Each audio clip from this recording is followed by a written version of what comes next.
Bagi mereka yang sudah diberi kesempatan berkali-kali untuk menyelesaikan kewajiban-kewajibannya dan tidak melakukan, ya pemerintah akan melaksanakan kewajibannya, mencabut izin dan menguasai kembali lahan-lahan tersebut. Dari Komisi 4 mendesak pemerintah untuk segera mengetahui dan mengumumkan itu sebenarnya pagernya punya siapa yang bikin, siapa yang suruh, siapa yang membiayai. Pemerintahan yang baru ini berkonsolidasilah, nggak boleh negara itu kalah. Ini saling klaim kami nggak tahu gitu. Kalau klaimnya kami bertanggung jawab kan enak juga.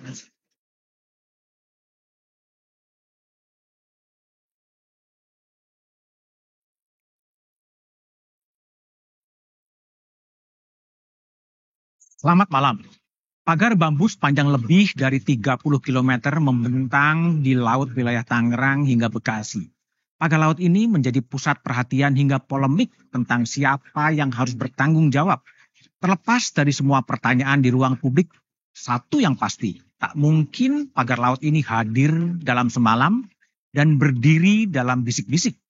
Hari ini, Menteri KKP, TNI Angkatan Laut, bahkan DPR ramai-ramai melihat pembongkaran pagar laut yang sebelumnya justru disebut punya izin dan hak guna bangunan bahkan bersertifikat hak milik. Benarkah aturan dan batasan tentang ruang laut diobrak-abrik? Sebenarnya ada apa di balik pembangunan pagar laut yang terpancang di laut? Inilah satu meja forum, ribut-ribut pagar laut.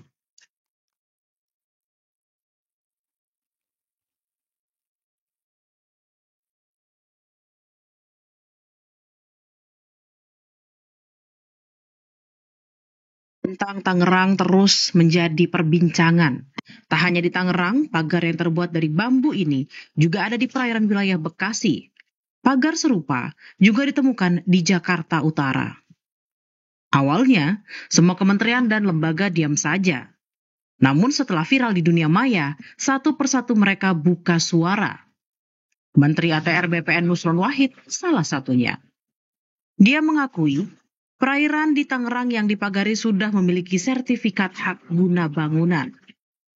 Kami mengakui atau kami membenarkan ada sertifikat yang bersinggungan di kawasan pagar laut, sebagaimana yang muncul di banyak sosmed tersebut. Jumlahnya 263 sidang dalam bentuk SHGB. Karena sertifikat ini terbit tahun 2023. Ada cacat material, ada cacat prosedural, dan ada cacat hukum, maka dapat kami batalkan. Meski sudah mengantongi sertifikat hak guna bangunan, TNI AL membongkar pagar yang membentang di perairan Tangerang. Pembongkaran dilakukan karena merugikan nelayan. Ya, kami koordinasikan dengan aparat desa, kemudian dengan stakeholder terkait. Pada saat itu, ya kami meminta untuk membuka akses ataupun memberikan rambu-rambu, sehingga memudahkan para nelayan pada saat keluar masuk alur untuk menuju ke laut. Kami hadir di sini atas perintah dari Presiden Republik Indonesia melalui Kepala Staf Angkatan Laut, ya, untuk membuka akses terutamanya. Namun Kementerian Kelautan dan Perikanan menyayangkan pembongkaran pagar laut tersebut. Menteri Kelautan dan Perikanan Sakti Wahyu Trenggono beralasan, pelaku pemagaran belum ketahuan dan pagar laut bisa menjadi barang bukti. Gini, kalau pencabutan kan tunggu dulu dong. Kalau sudah ketahuan siapa yang nanam, lebih mudah. Kalau nyabut kan gampang ya. Tapi kan nyabut juga, seperti kemarin misalnya saya mendengar berita ada pembongkaran oleh institusi Angkatan Laut, misalnya seperti itu. Ya, saya nggak tahu. Harusnya itu barang bukti. Setelah dari hukum sudah terdeteksi, terbukti, sudah diproses hukum. Wakil Ketua DPR Sufmi Dasko Ahmad bilang sudah meminta penjelasan kepada Menteri KKP dan pembongkaran akan dilakukan oleh Kementerian Kelautan dan Perikanan. Jadi begini, saya sudah tanya Menteri KKP bilang bahwa pembongkaran pagar laut itu akan dilakukan oleh KKP. Ribut-ribut pagar laut adalah tema satu meja The Forum malam ini. Telah hadir di studio Wakil Menteri ATR BPN Osi Darmawan. Malam, Mas Osi. Di sebelah kanan saya ada Asisten Operasi Kepala Staf TNI Angkatan Laut Laksamana Muda TNI Yayan Sofyan. Malam, Yayan. Ya. Di sebelah kiri saya ada Direktur Eksekutif Walhi Zensi Zuwadi. Malam, Zensi. Dan ada pengamat politik Adi Prayetno. Mas Adi, malam. Selamat malam. Melalui sambungan Zoom ada anggota DPR Komisi 4 dari fraksi PKB Daniel Johan. Malam, Bang Daniel. Malam. Malam. Saya ke Mas Osi terlebih dahulu. Siapa? Ini Pak Nusron mengatakan ada sertifikat HGB dan hak milik, kemudian dibongkar. Apa sebenarnya yang terjadi? Terima kasih pertama-tama Mas Budiman atas undangan pada malam hari ini. Pertama-tama tentu kami dari Kementerian ATR BPN menyampaikan permohonan maaf pada publik dan masyarakat atas isu-isu yang gaduh belakangan ini. Tapi memang setelah isu ini mencuat, Kementerian kami melalui Pak Menteri juga segera melakukan penelitian dan pada hari Senin kemarin melakukan konferensi pers.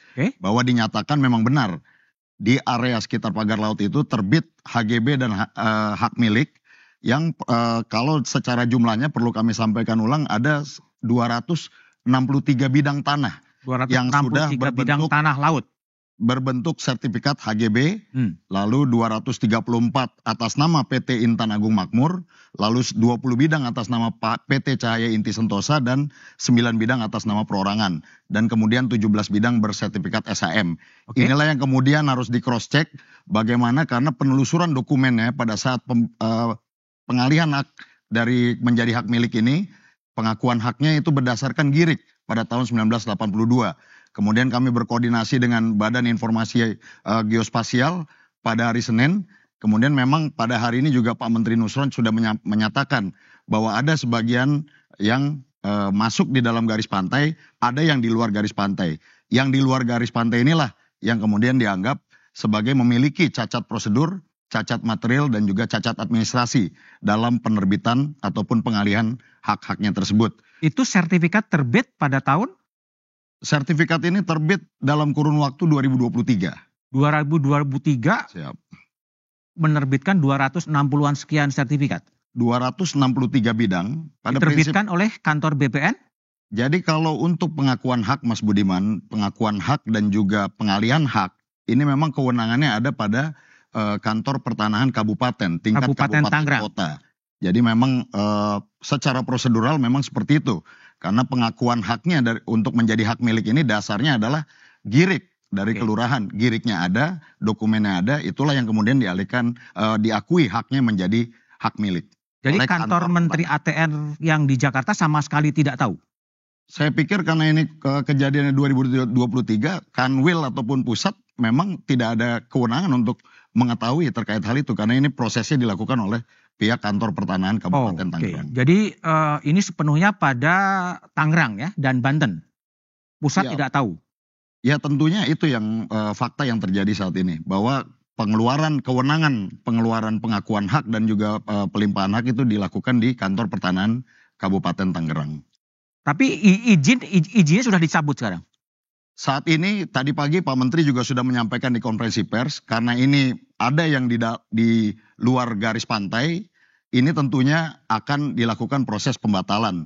Tapi karena produk dari ATR BPN adalah merupakan produk hukum, ya memang hal ini juga harus dilakukan pendalaman agar pada saat pembatalan yang dilakukan jangan ada gugatan-gugatan terhadap apa yang kita lakukan. Jadi harus clean and clear bahwa pembatalan itu memang bisa kita lakukan. Osi, pertanyaannya agak bodoh.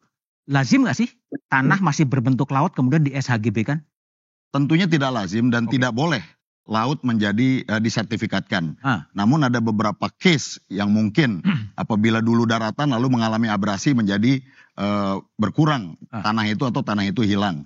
Ini juga ada lazim terjadi, ini adalah faktor dari alam. Tapi kalau itu setelah kita cek dari tahun 82 bentuknya adalah laut, secara nyata itu cacat prosedur, cacat material dan juga cacat secara hukum. Siapa yang patut dipersalahkan?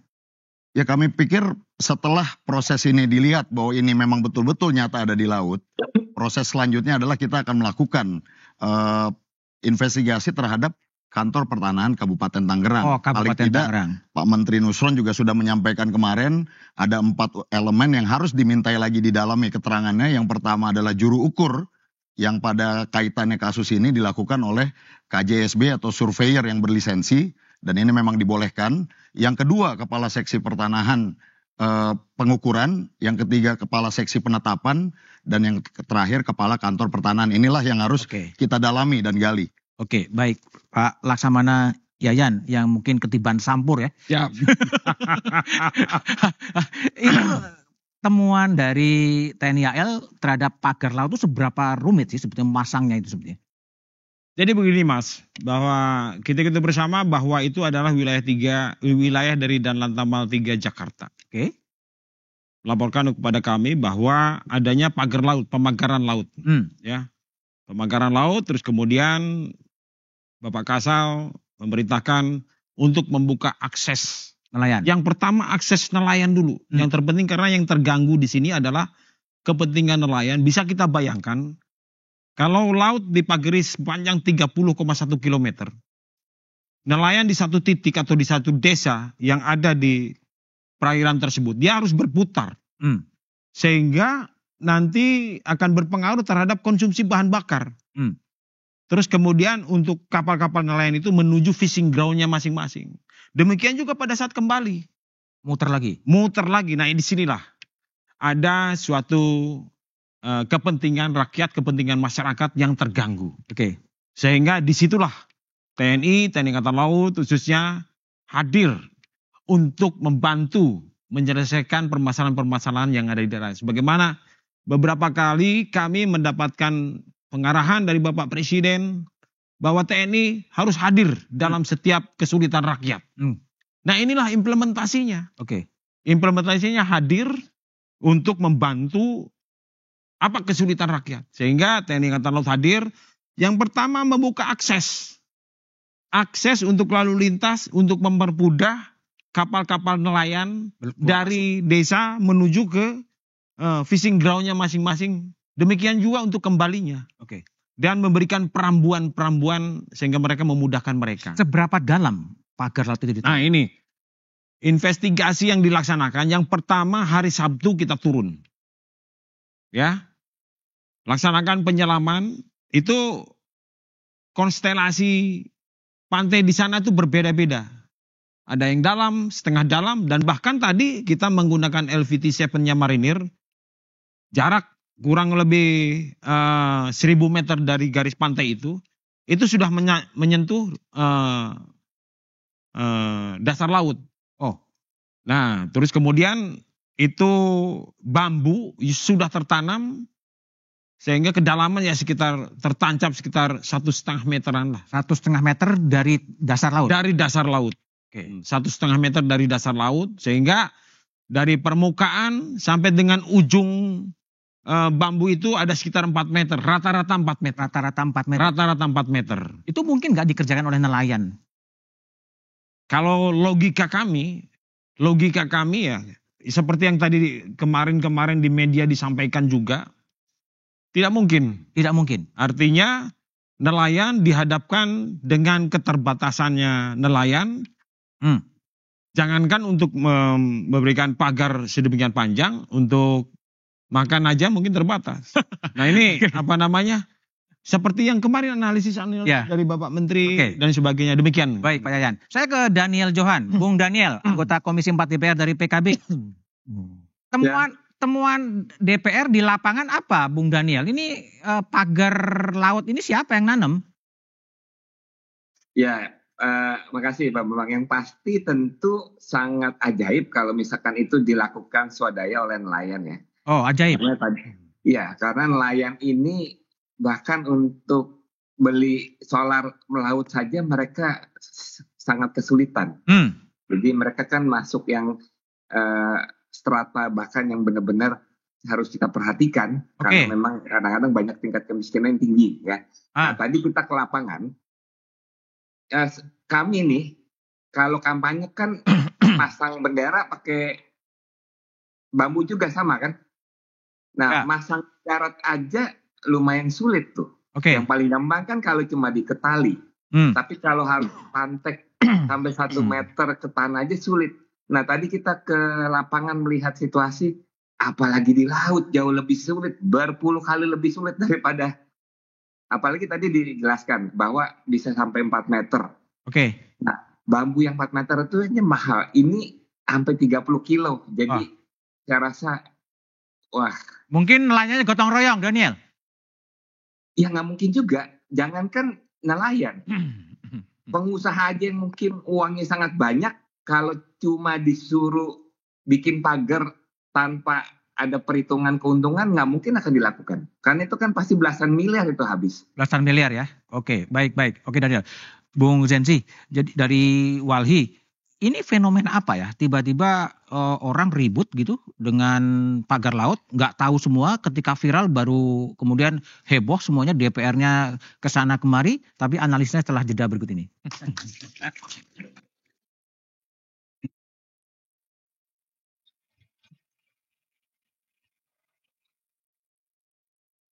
Nah justru kapal-kapal kecil di sini memang yang nggak pernah mendapatkan hasil mungkin ya. Karena memang nggak bisa menjaring di daerah pinggir. Tapi dampak yang paling parah buat kami ya tadi itu. Yang khususnya cari umpan rebon. Tapi tidak dapat. Nah karena mereka tidak dapat umpan rebon, kami pun otomatis tidak dapat melaut nih. Nah kalau memang tidak melaut ya berarti kita juga nggak ada penghasilan dong.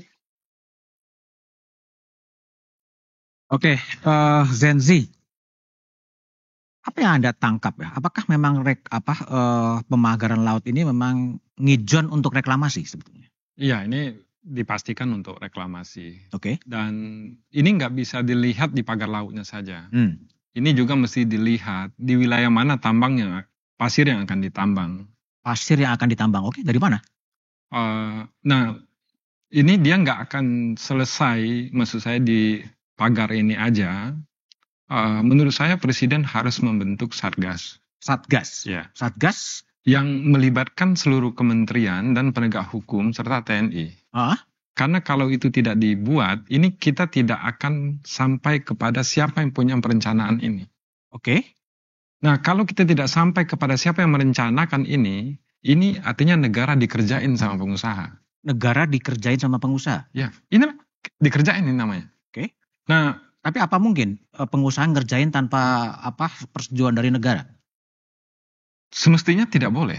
Oke. Tidak boleh. Nah, ini saya berharap Presiden bentuk Satgas. Jadi dari Kementerian ATR, Kementerian Lingkungan Hidup, KKP, Kejagung, Polri. TNI AL juga. TNI AL. Ini harus dibuat Satgasnya. Kenapa harus dibuat? KKP tidak akan menegakkan hukum pada dirinya sendiri. Begitu juga ATR BPN. Begitu juga KLHK. Oke. Itu akan berubah. Akan berubah lebih luas. Bisa luas, bisa berkurang di titik lain. Nah, ini artinya ada wilayah, ada ruang yang seharusnya tidak boleh direncanakan diganggu-gugat oleh pengusaha, dilakukan. Ada 3 yang tidak boleh diganggu-gugat oleh pengusaha itu. 1, warga negara. 2, pemerintahan. 3, wilayah. Nah, 3 inilah marwah negara. Nah, saya melihat bukan hanya di Banten, Jakarta, tetapi juga di Bali, di Sulawesi. Hal yang serupa itu dari 2011 itu sudah bergerak. Di mana satu wilayah ditambah daratannya, satu wilayah dikurangi pulaunya. Nah, ini tidak akan terhenti skenario ini kalau kita parsial. Parsial di pagar bambunya saja. Pagar bambu diselesaikan, selesai setelah itu ya. Nah, ini ada pemufakatan jahat. Pengusaha tidak akan berani dia ngeluarin uang magar laut sebegitu panjangnya kalau belum ada lampu hijau dari pemegang kewenangan sebelumnya. Oke, baik. Saya ke Adi Prayitno. Coba saya mau lihat dari perspektif politik. Apa yang terjadi? Awalnya kok ada mengatakan jangan dibongkar dulu lah. Karena ini barang bukti. Tapi TNI AL ya bongkar, perintah presiden gitu kan. Zenzi bilang ini permufakatan jahat sebetulnya antara unsur negara dengan pengusaha. Anda lihat apa yang terjadi sebetulnya? Saya ingin komentar 2 hal. Dari perspektif ekonomi politik, ada satu istilah yang disebut dengan state capture. State capture. Jadi sebelum ada perintah dari Presiden Republik Indonesia, ini kan terkesan bahwa korporasi, pengusaha, pemilik modal, ini kan terkesan dia di atas negara. Sangat kelihatan sekali misalnya sejumlah kementerian, pihak-pihak terkait gagap cara menghadapi bagaimana persoalan ya pagar laut goib yang ada di Kabupaten Tangerang. Kenapa saya sebut goib? Ya karena per hari ini Gak ada yang tahu. yang punya itu nggak ngaku. Agak beda dengan Kabupaten Bekasi. Ketika disegel oleh KKP dia protes dan akan adukan ke DPR. Nah per hari ini setelah disegel oleh TNI AL, KKP dan seterusnya, ini per hari ini orangnya nggak ada yang protes. Jadi kalau saya melihat sebelum ada perintah dari Presiden, ini terkesan bahwa negara, oknum-oknum yang ada di dalamnya, terkesan agak sedikit gagap menghadapi bagaimana kekuatan politik korporasi ini. Saya membayangkan ada korporasi kuat sehingga dia bisa mendikte bagaimana kepentingan ekonomi politiknya di wilayah-wilayah tertentu, termasuk di Kabupaten Tangerang. Tapi kalau saya analisa secara spesifik, rasa-rasanya sulit kita melihat korporasi, pengusaha hebat yang dia bisa mendikte kekuatan politik negara. Maka kalau kita membaca bukunya Fedi Hadis dan Richard Robinson, ada satu istilah yang disebut dengan kapitalisme negara. Apa yang kemudian memunculkan kapitalisme negara? Korporasi dan pengusaha itu nggak mungkin dia bisa melakukan eksplorasi apapun. Tidak mungkin bisa bikin pagar laut dan seterusnya tanpa restu negara. Main mata dengan oknum-oknum tertentu.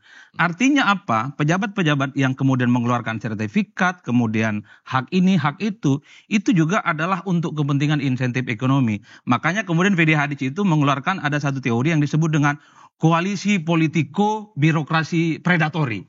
Artinya apa? Ini politisi dan oknum-oknum kekuasaan negara ini semacam predator yang kemudian merugikan dan merongrong negara. Baik. Ini yang saya kira harus ditindak ke depan. Baik. Bung Osi. Ya. Ini tidak mungkin sertifikat itu kemudian dikeluarkan tanpa main mata antara orang yang meminta dan kemudian pertanahan. Gimana Anda respon? Kami pikir karena fakta yang sudah kami temukan saat ini, pertama-tama isu ini saat mencuat hari Sabtu, dalam waktu cepat hari Senin langsung kami lakukan konferensi pers dan kami sampaikan faktanya secara terang benderang, karena juga masyarakat bisa mengecek hal tersebut secara open source melalui aplikasi yang kami miliki di Bumi ATR BPN. Jadi pada prinsipnya setelah isu itu muncul, kami segera melakukan apa yang bisa kami lakukan. Dalam artian pemberian informasi fakta kepada publik. Nama PT-nya pun kami sebutkan. Dengan harapan setelah ini dilakukan, barulah kemudian kita cek apakah ini di dalam laut atau memang di luar laut. Dan ternyata kalau memang ini hasil pengecekan di BIG yang saat ini masih terus berlangsung, dan sebagian dinyatakan memang benar ada di dalam laut, inilah secara prosedural administrasi tadi harus kita cek. Karena pengakuan hak itu juga ada dokumen-dokumen berkas yang diberikan. Apakah keabsahan berkas itu seperti apa? Tentu perlu kita duga bahwa ini semua ada kekeliruan di sini. Itulah mengapa Pak Menteri Nusron menyampaikan pagi ini bahwa ini arahnya adalah akan dilakukan pembatalan. Tapi pembatalan yang kita lakukan karena ini produk hukum, betul-betul harus kita yakinkan Mas Budiman. Supaya tidak lagi menjadi gugatan terhadap hukum di kedepannya. Baik, Bung Daniel. Jadi kalau saran dari Zenzi tadi, ini harus ada sebuah satgas yang melibatkan semua pihak, ya. Karena kejadian seperti ini kan bukan hanya di Tangerang dan ada juga di daerah-daerah lain. Bagaimana DPR yang punya tugas mengawasi terhadap usulan dari masyarakat itu? Ya tentu ide Satgas baik ya, tentu beberapa juga mengusulkan ya, sehingga tetapi ya, intinya adalah Komisi 4 sudah akan mendorong, memastikan kepada pemerintah agar segera menyelidiki siapa pemilik dan dibalik adanya pagar laut ini, dan harus segera dilakukan tindakan hukum secara tegas ya, karena ini persoalan pelanggaran, bagi kami pelanggaran serius, karena ada produk-produk hukum pelanggaran undang-undang yang cukup berlapis ya. Tadi kan Pak Daniel, Pak Nusron sebagai Menteri ATR kan sudah menyebut PT-PT-nya siapa? Apakah kurang atau DPR mau ngapain? Ya bukannya kurang, makanya pemerintah kan itu aparat harus segera menindaklanjuti apa yang sudah disampaikan oleh Kementerian ATR. Mereka harus memanggil, memastikan ini siapa yang masang, keterlibatan, apa hubungannya antara pagar laut dengan HGB dan SHM yang sudah terbit. Nah, dan semua proses itu harus segera dilakukan dan diungkap kepada masyarakat. Dan bukan hanya diungkap, tetapi juga ada tindakan hukum yang tegas. Karena kalau enggak ini akan terus berulang. Dan Indonesia seakan-akan menjadi negara yang tidak punya wibawa di hadapan pengusaha-pengusaha besar. Oke. Karena semuanya bisa diatur. Baik, Pak Yayan sebagai asisten operasi Kasal, berapa banyak pasukan yang kemudian harus dikerahkan untuk membereskan pagar laut ini? Kita menggerakkan tidak kurang dari 750 prajurit. 750 prajurit? Ya, main bodinya dari Lantamal 3 Jakarta dan Batalion Pertahanan Pangkalan, terus kemudian dari Pasmar 1 dan Koarmada 1.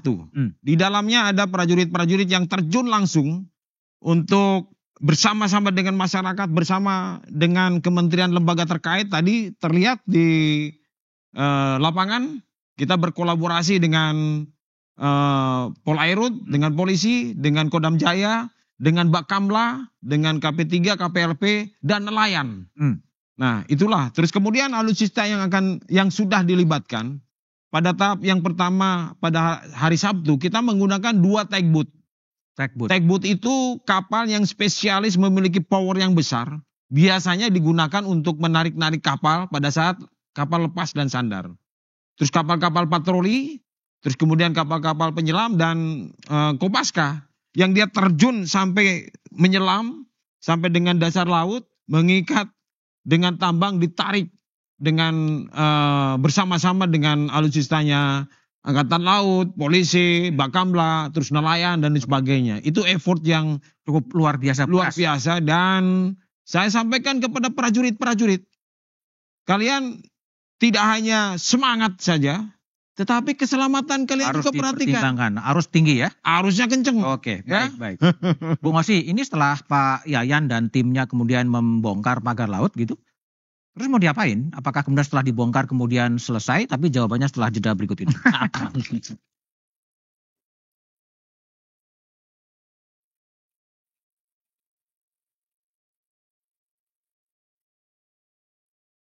Dari sisi hukum tentu kita terus melakukan proses, ya, dan kemudian nanti kami juga akan melaporkan kepada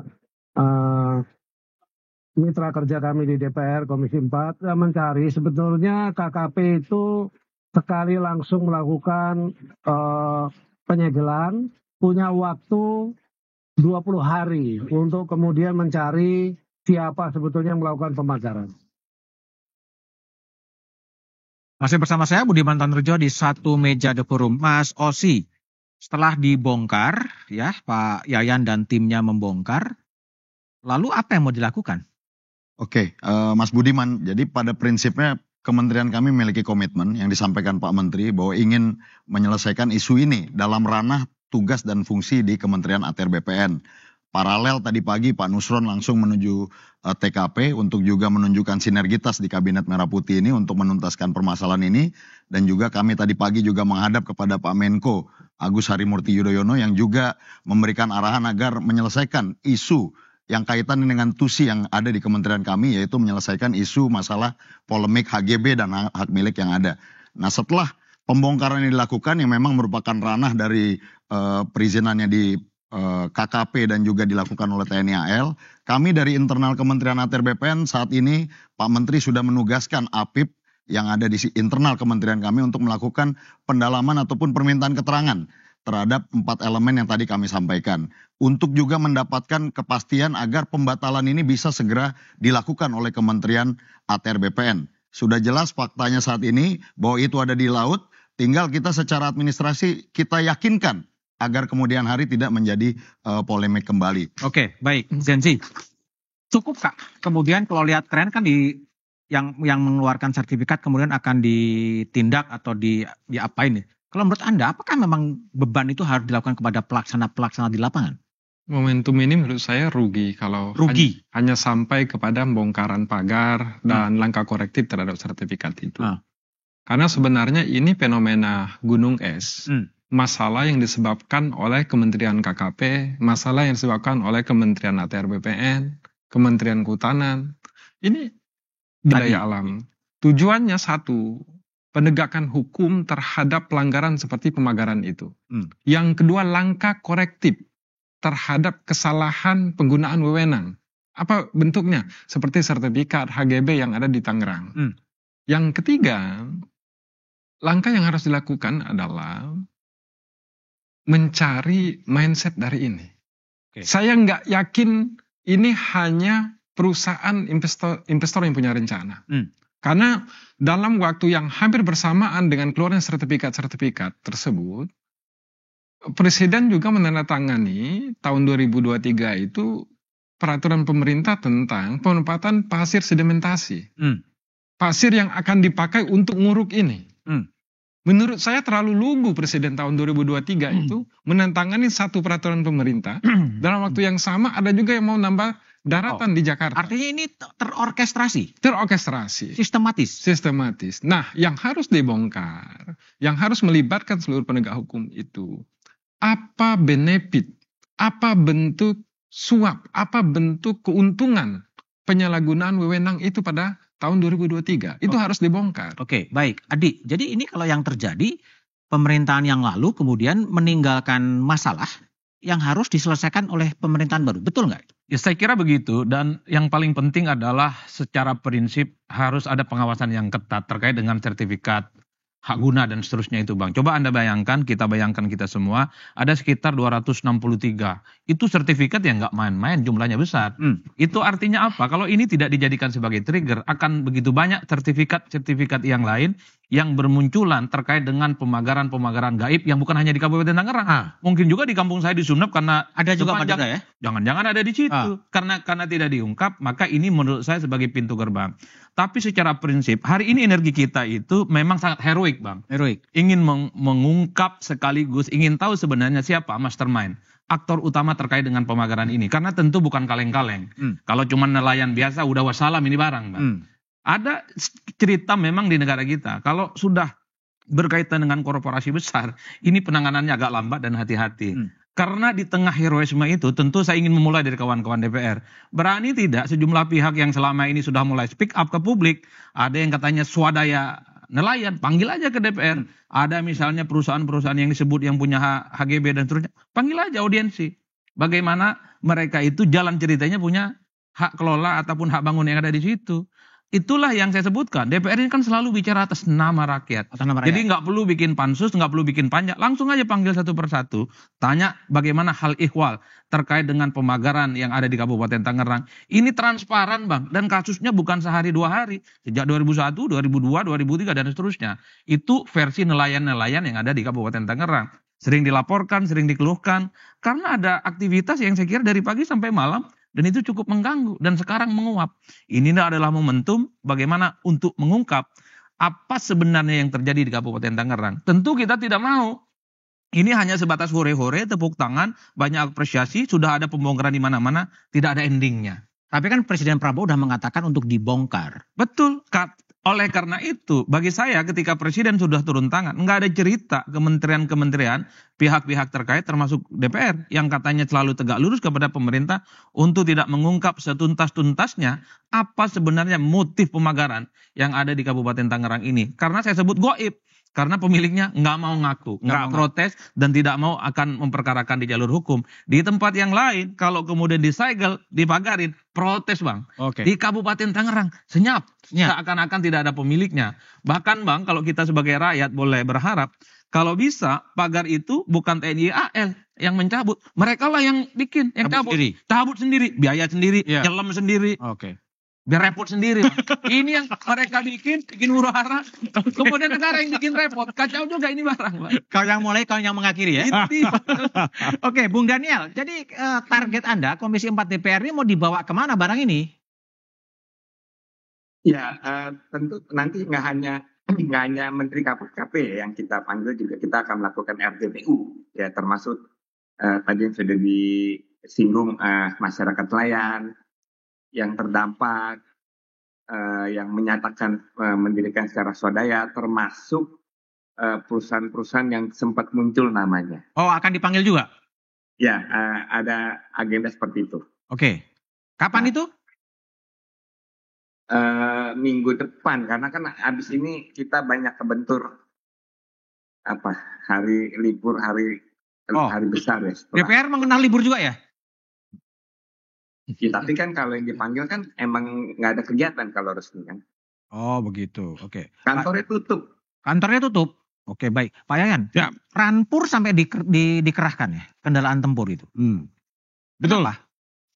Jadi ini hanya masalah teknis. Jangan dilihat dari konotasi bahwa Rampur pendarat amfibi marinir diterjunkan, ini ada apa? Apakah seolah-olah negara ini sudah seperti Gawat apa? darurat gitu. Gawat darurat dan sebagainya. Enggak lah. Enggak ya.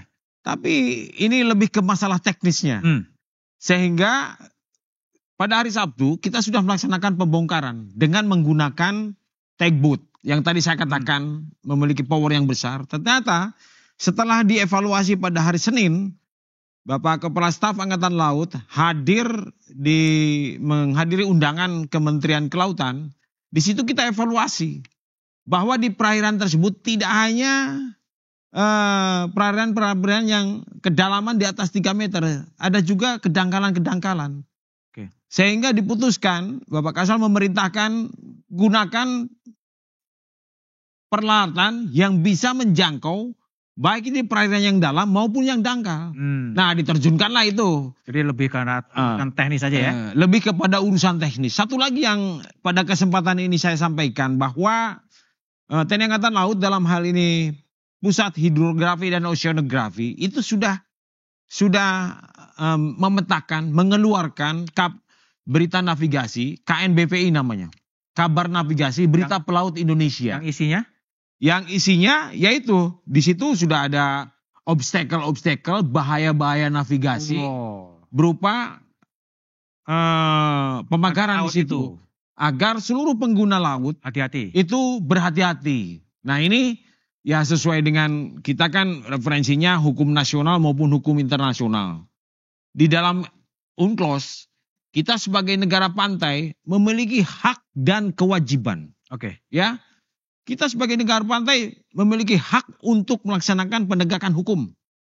Terus kemudian untuk menggunakan ruang laut dan sebagainya. Tetapi kewajiban kita, ingat, kita sebagai negara pantai yang dilewati ribuan kapal dari berbagai penjuru dunia lewat perairan kita. Kita wajib untuk memberikan jaminan keselamatan. Baik. Oke, Pak Yayan, baik. Jadi setelah pagar laut itu kemudian dibongkar, lalu mau ngapain setelah jeda berikut ini? Tapi saya mengucapkan terima kasih terlebih dahulu kepada Daniel Johan yang telah bergabung melalui sambungan Zoom. Kita lanjutkan setelah jeda berikut ini.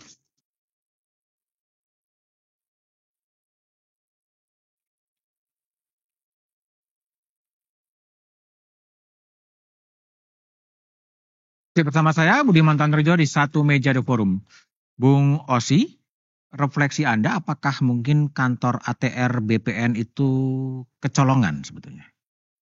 Itu tentunya harus kita buktikan kaitannya dengan itu. Apakah betul kantor itu yang kecolongan atau memang dokumennya. Artinya saat ini sudah diakui bahwa faktanya HGB itu berada di atas laut. Tapi intinya Mas Budiman, kami dari Kementerian ATR BPN ingin menjadi bagian dari solusi dalam isu ini. Bukan bagian dari masalah. Dan tentunya lessons learned yang akan kami dapatkan. Dan pada saat 3 bulan kami dengan Pak Menteri Nusron menjabat selaku Menteri dan Wamen ATR BPN memang melihat bahwa 70% sampai dengan 80% hal yang dilakukan oleh kantor pertanahan maupun Kanwil di tingkat provinsi memang adalah bentuknya pelayanan publik.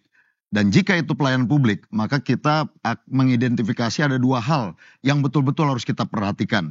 Yang pertama SDM-nya, yang kedua sistemnya. Nah, SDM-nya itu kalau kita melihat memang harus diperkuat masalah manajemen resiko. Oke, saya pendek saja. Dalam kasus HGB dan AM, kantor pusat BPN tidak tahu apa yang terjadi sebelum viral.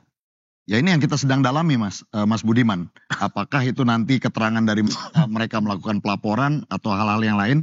Tapi yang sudah pasti adalah kewenangan itu memang secara aturan ditangani oleh kantor pertanahan Kabupaten Tangerang. Dan kita harus ingat ada sekitar 120 juta bidang sertifikat yang harus diawasi di seluruh Indonesia. Oke, baik. Pak Yayan. Siap. Jadi yang dilakukan sekarang adalah semacam operasi militer selain perang. Betul. Siap. Dan itu biayanya siapa yang nanggung sekarang?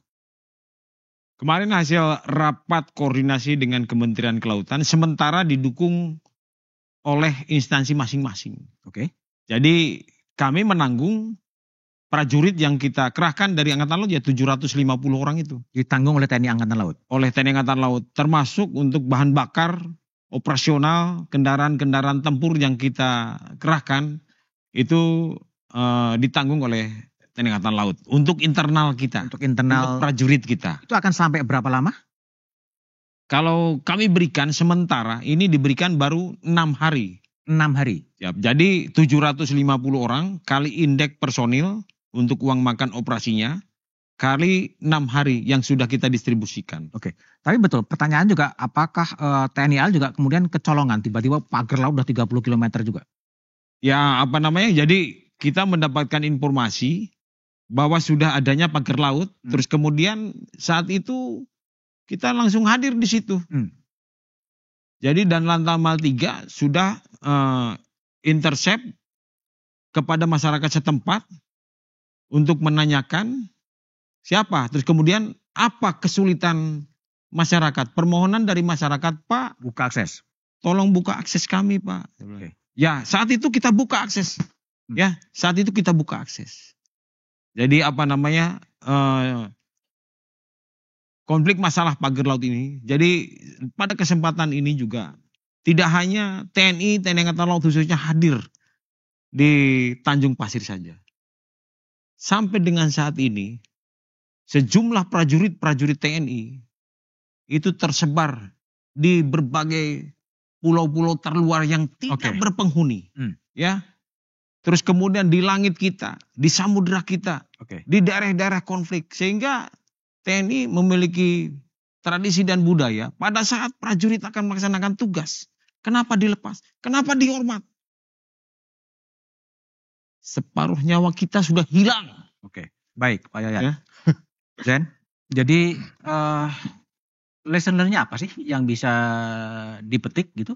Sehingga pemerintah baru ini kemudian dihadapkan oleh berbagai problem termasuk pagar laut yang kata Adi itu goib itu. Nggak ada yang tahu, tiba-tiba udah terpasang aja gitu. Iya, ini kalau diseriusin, Indonesia itu bisa berubah jadi negara sejahtera. Gimana? Kalau ini diseriusin. Diseriusin? Ya, Indonesia dari negara bencana alam akan berubah jadi negara sejahtera. Sejahtera? Gimana logiknya? Karena selama ini sumber daya alam Indonesia itu dikuasai, digarong oleh kelompok-kelompok pengusaha seperti yang di Tangerang ini. Itu menggunakan kewenangan di kementerian. Kementerian mana? Kementerian Kehutanan, Kementerian SDM, KKP, luas, ya? ATR, BPN. Nah, ada praktik lain ketika 2013 saya melatih penyidik-penyidik di KPK. Ini juga masukan untuk ATR, BPN. Tidak sedikit dari proses peningkatan status izin perkebunan, itu dari izin usaha perkebunan ke HGU, itu proses peralihan HGU itu bersamaan dengan take over kepemilikan dari perusahaan, dan proses yang kita temukan penegak hukum itu dalam suap dari proses penegak hukumnya itu membeli HGU itu, uang suap itu dipakai untuk beli HGU itu. Jadi dia menyamarkan proses bribery di Indonesia. Nah, kami sangat siap kalau negara ini betul-betul mau menunjukkan rasa adil bagi rakyat. Betul-betul mau menunjukkan Indonesia ini sejahtera dan serius mengurusi sumber daya alamnya seperti perintah pasal 33. Kami sangat siap. Data apa yang dibutuhkan, upaya apa yang dibutuhkan, dan kejahatannya di mana itu kami tahu. Kalau negara ini mau, kami siap. Dan menurut saya, dimanapun kejahatan sumber daya alam, kalau kita serius seperti yang di Tangerang ini, 1 kali 24 jam saya bisa jamin, kita tahu siapa pelakunya. Siapa sumber uang kita akan tahu. Kalau kita serius. Artinya Anda bilang kalau kita serius memang kita nggak serius ya? Ini belum serius. Belum serius? Belum serius. Kebetulan viral aja kemudian jadi serius? Ini kita serius itu menjawab kegelisahan publik. Kita belum serius untuk menunjukkan negara ini merasa memiliki terhadap sumber daya alamnya. Negara ini merasa berkewajiban menjawab tantangan rakyat untuk sejahtera.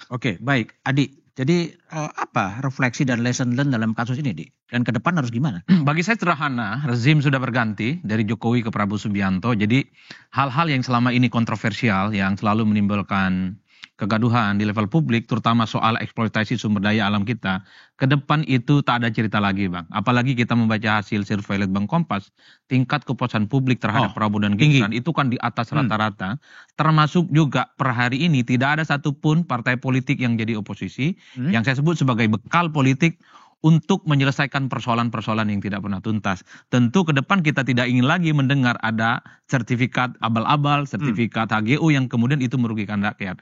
Karena bagi saya sudah transparan, terang benderang, cuman yang saya khawatirkan bukan negara ini tidak tahu persoalan, tapi problemnya adalah mau menyelesaikan persoalan-persoalan ini. Saya khawatir apa yang ditulis oleh Fedi Hadis dan Richard O'Brien, ini yang terjadi ke permukaan soal pagar laut di Tangerang, ini bagian dari bagaimana state capitalism, bagaimana oknum-oknum negara berkongsi dengan penguasa dan korporasi untuk mencari keuntungan pribadi, tapi bukan untuk kepentingan negara. Saya kira ketika Prabowo jadi presiden, saya cukup meyakini Prabowo itu sudah selesai dengan urusan apapun. Jadi tentu di 5 tahun yang akan datang kita berharap betul Prabowo itu tegak lurus bahwa semua apapun yang dieksekusi demi kepentingan bangsa dan negara itu memang harus dan transparan dan pastinya harus dituntaskan setuntas-tuntasnya. Kabupaten Tangerang, pagar laut yang goib menjadi pintu masuk untuk menyelesaikan segala-galanya. Oke, thank you Adi, Sensi, Pak Yayan dan Bung Osi. Pemagaran laut tanpa diketahui aparat adalah keanehan negeri ini. Terbitnya HGB dan SHM atas laut adalah keabsurdan negeri ini. Pembongkaran pagar laut adalah keniscayaan. Namun pembongkaran tetap butuh pertanggungjawaban. Karena konstitusi mengatakan bumi, air, dan kekayaan di dalamnya dikuasai oleh negara. Demikian Satu Meja The Forum malam ini. Sampai jumpa pekan depan. Selamat malam dan terima kasih.